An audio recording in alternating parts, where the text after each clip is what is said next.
22 run তুলতে out হয়েছেন 3 বার। নাহিদ রানার সামনে যেন নস্যি বাবর আজমের মতো বাঁচানো গতির ছড়ে একেবারে প্ল্যান করে এবার পাকিস্তানি এই তারকাকে বোকা বানালেন টাইগার তরুণ পেসার।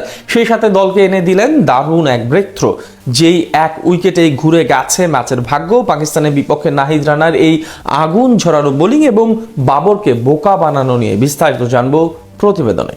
নাহিদ রানাকে মোকাবেলা করতে চাইবেন না বাবর আজম। পিএসএল এর ফাইনাল শেষে এমনটাই জানিয়েছিলেন অজি তারকা অ্যারন হার্ডি। তখন কথাটা অনেকে মজার ছলে নিলেও হার্ডি হয়তো সেদিন বাবরের মনের বাসনাটাই বলে ফেলেছিলেন। সত্যিই তো তাই, বাবর তো নাহিদকে মোকাবেলা করতেই চাইবে না। কেননা আবারও টাইগার এই পেসারের সামনে এক প্রকার মুখ থুবড়ে পড়তে হলো বাবরকে। পাকিস্তানি এই তারকার মাঝে নাহিদ জুজু ভর করেছে সেটা আর বলার অপেক্ষা রাখে না। এখন পর্যন্ত আন্তর্জাতিক ক্রিকেটে বাবর আজম নাহিদ রানার মুখোমুখি হয়েছে মোট 4 বার। তার মধ্যে 3 বারই বাবর ফিরেছেন নাহিদের বলে আউট হয়ে, হোক সেটা নিজের ঘরের মাঠ কিংবা হোক সেটা প্রতিপক্ষের মাঠ। নাহিদের বোলিং এর সামনে পড়লেই ছেড়ে দে মা কেঁদে বাঁচি অবস্থা হয়ে যায় বাবরের।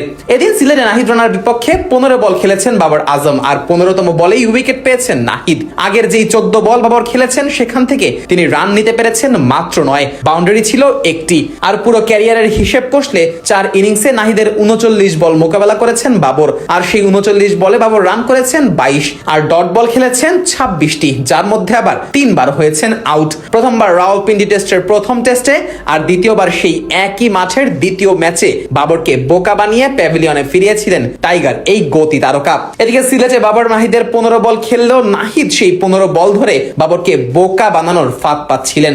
কেননা এদিন ব্যাট হাতে বেশ সাবলীল ছিলেন বাবর। টাইগারদের বোলারদের ঘুম হারাম করে পূর্ণ করেন নিজের 50, সেই সাথে বলের সংগ্রহটাও বড় করার দিকেই এগোচ্ছিলেন এই ব্যাটার। তবে তখনই আসলে বাবরকে বোকা বানানোর কাজটা করেন নাহিদ। একের পর এক নিজের স্টক ডেলিভারি তো করেছেন, সেই সাথে ব্যাটার বাবর আজমকেও সেট করেছেন একটা নির্দিষ্ট জায়গায়। এই ছবিটা দেখলেই বোঝা যায় বাবর আজমকে সামনের পা এগিয়ে খেলার সুযোগটাই দেননি নাহিদ রানা। ক্রিজের ভেতরে থেকেই নির্দিষ্ট চ্যানেলে পা নিয়ে খেলতে হয়েছে বাবরকে, আর এই সুযোগটাই খুঁজছিলেন নাহিদ। আবারও যখন বল হাতে ফেরেন তখন এই সুযোগটাই কাজে লাগিয়ে বিদায় করেন বাবর আজমকে।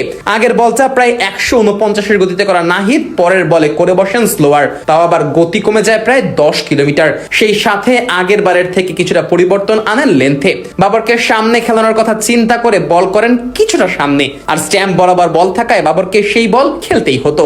বাবরও চাইলেন ফ্লিক করতে, আর সেখানেই খেয়ে যান ধরা। কেননা ওই যে নাহিদ রানা তার পরিকল্পনায় বাবরকে সামনের পা নিয়ে খেলার সুযোগটা দেননি, ফলে এবারও সামনে পা নিয়ে ফ্লিকটা করতে ব্যর্থ হন বাবর। সোজা ক্যাচ ওঠে মিড অনে, যেটা লুফে নেন মুশফিকুর রহিম। বলাই যায় নাহিদ রানার এই ট্যাকটিক্সের কাছেই হার মানতে হলো বাবর আজমকে, এবং আগামী দিনগুলোতে নাহিদের এই গতি ও ট্যাকটিক্সের সামনে পড়তে চাইবে না পাকিস্তানের এই তারকা ব্যাটার।